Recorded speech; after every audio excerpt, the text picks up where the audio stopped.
এইখান থেকে মানে আমরা তো প্রথমে যেটা করছিলাম সেটা হচ্ছে কনফিগারেশন স্পেস পাথ ইন্টিগ্রালটা।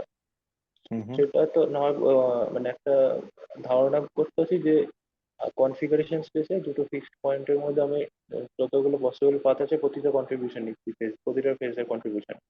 যদি যদি মানে এখান থেকে যখন আমরা ইয়েতে যাচ্ছি মানে হ্যামিল্টন মানে ফেজ স্পেস পাথ ইন্টিগ্রাল যেটা, সেটাকে কি করে মানে আমি মানে ইন্টারপ্রিট করবো যে একটা ফেজ স্পেসে মানে মোমেন্টামটার পজিশনটা দুটোই ফিক্সড, এখানে পাথটাকে মানে কিভাবে আমি calculate করবো?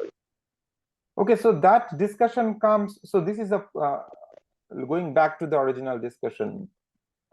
This is the path integral statement that Feynman is arriving at by taking Dirac's suggestion, intuitive suggestion, and it happens to be a configuration space calculation.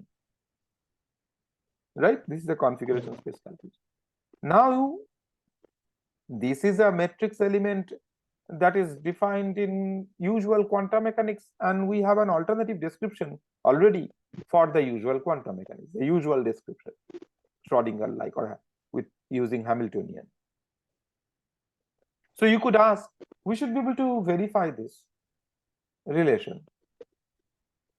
It cannot be completely, if they took quantum mechanics, one way of writing quantum mechanics is using Hamiltonian, and the other way of writing quantum mechanics is using this action, that is a path integral. If these two things are same, we should be able to verify this statement. So what is the process of that verification? I think that is where you are going into this calculation, which will automatically take you to phase space, because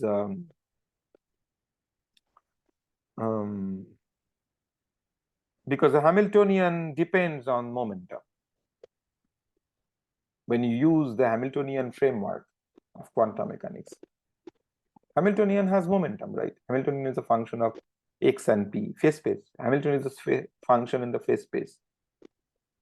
So if you try to use the usual description of quantum mechanics, which is the, let me call Hamiltonian description or the Schrodinger description, that will naturally give you an answer which involves phase space.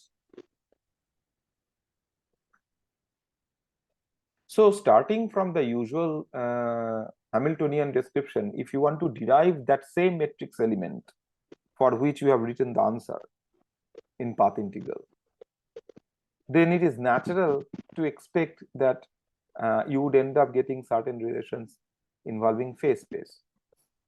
And that is the derivation here. And what you get as a result of this matrix element is this phase space path integral.